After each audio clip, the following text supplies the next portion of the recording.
Երկու օր է ինչ Հայաստանում անցկացվում է Եվրոպական քաղաքական համայնքի 8-րդ գագաթնաժողովը, որի ընթացքում հնչել են տարբեր կարևոր հայտարարություններ։ Մասնավորապես Ֆրանսիայի նախագահ Էմանուել Մակրոնը նշել է, որ երկար ժամանակ շատերը կարծում էին, որ Հայաստանի ճակատագիրը հնարավոր է միայն Ռուսաստանի հովանու ներքո։ Նրա խոսքով Արցախում տեղի ունեցած իրադարձությունները ցույց տվեցին, որ դա այդպես չէ եւ տեսանք, որ Ռուսաստանը լքեց Հայաստանին։ Մակրոնը նաեւ ընդգծել է, որ Հայաստանը վերջին 8 տարիներին անցել է էական քաղաքական վերափոխումների ճանապարհ եւ նախկինում հաճախ ընկալվում էր որպես Ռուսաստանի դե ֆակտո արբանյակ։ Այս հայտարարությունների հնարավոր ազդեցության մասին խոսել են քաղաքագետ Բենյամին Մաթևոսյանի հետ։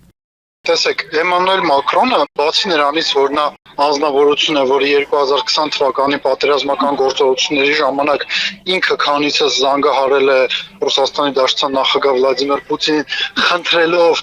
դադարեցնել պատերազմական գործողությունները, ազդել Ադրբեջանի վրա, որ պատերազմական գործողությունները դադարեն, ինչը եւ Ռուսաստանը իրականացրել է եւ հետո Ֆրանսիան որպես ԵՀԿ Մինսկի խմբի նախագահ երբեք նոյեմբերի 9-ի հայտարարության դեմ ոչ մի հայտարարություն չի արել, հետևաբար երբ որ Էմանուել Մակրոնը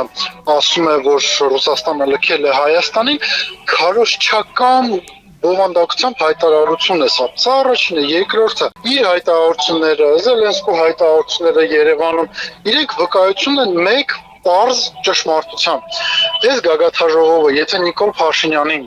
անհրաժեշտ էր որպես ցածկահարթակ նախընտրական շրջանի համար, ինքը կարծում է, որ ինքը քարոզարշավը սկսում է այ հիմա Էմանուել Մակրոնի, Ուրսուլա ֆոն դեր Լայենի եւ այլոց ներկայությամբ եւ շրջապատում Եվրոպացի մեր հարգարժան գործընկերների համար այս գագաթնաժողովը հնարավորություն է Ռուսաստանին Հայաստանով ցավացնելու, ինչ որ ազդակ ուղարկելու, ինչն է տեղի ունենում, ուղղակի տեսեք եվրոպացիները գալու են գնան, մենք մնալու ենք ոչ միայն Ադրբեջանի եւ Թուրքիայի հետ փակ սահմանների եւ բազմաթիվ խնդիրների առկայությամբ, մեզ միանալու է նաեւ խնդիրների մեծ ծավալ Ռուսաստանի Դաշնության հետ, բայց Էմանուել Մակրոնին դա չի հետաքրքրում։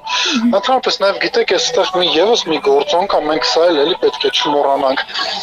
Էմանուել Մակրոնը ռուսական ՉՎԿ Վագներին պարտվել է Աֆրիկան, Կենտրոնական Աֆրիկան Հանրապետությունը,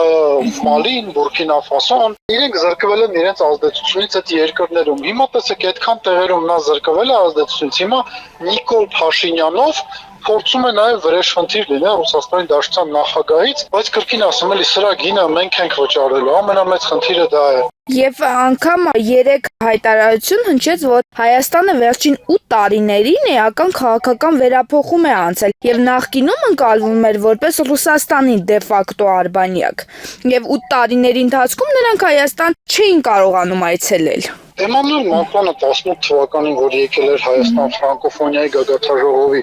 նա եկել էր Ռուսաստանի արբանյակ, ու այստեղ տեսեք էլի, սա իհարկե կրկին էլի քաղաքական հայտարարություն է, քաղաքական ազդակ է, բայց էլի նույն բանը երևի կրկնեմ, մենք ենք այս ամեն ինչի գինը վճարելու։ Ախր այս բոլոր հայտարարություններին ոչ միայն Ռուսաստանում են, ոչ միայն մենք ենք հետևում, Ռուսաստանում էլ են, չէ՞, ամեն ինչին հետևում եւ հետևություններ անում։ Ամենամեծ խնդրեմը դա է։ Եվ բավականին կոշտ արձագանքներ ենք այս պահին ստանում Ռուսաստանից, մանավանդ 3, երբ որ Զելենսկու հետ Նիկոլ Փաշինյանը առանձնազրույց ունեցավ, այսօր առավոտյան տեսանք բավականին կոշտ արձագանքներ իրենց կողմից։ Սա տնտեսական առումով ինչպես կանադառնա մեր վրա, քանի որ ինչպես տեսանք, որոշ սահմանափակումներ եղան արդեն իսկ Կրեմլի հետ հանդիպումից հետո։ Տեսեք, որպեսզի պարզ լինի, թե ինչ սահմանափակումներ են լինելու, ես կխնդրեի մեր հարգելի ընթերցողներին կարդալ Ալեքսեյ Օվերչուկի հարցազրույցը, որը հրապարակվեց ապրիլի 2-ին Փաշինյան-Պուտին հանդիպումից հետո։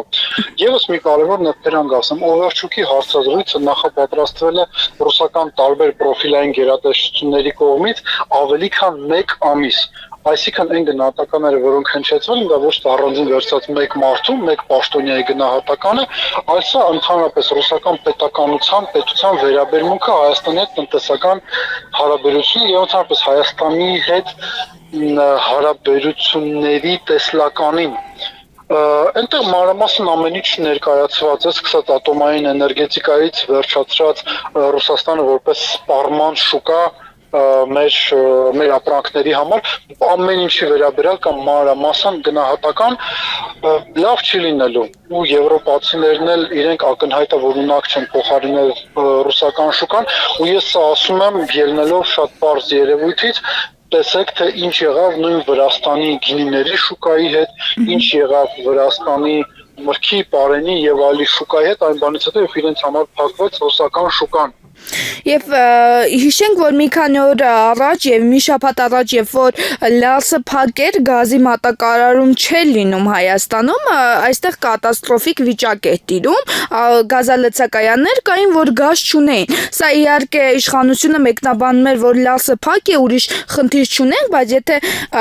այս կոնտեքստով նայենք, դրա հետ կապված լուրջ խնդիրներ կարող են նաեւ ստեղծվել։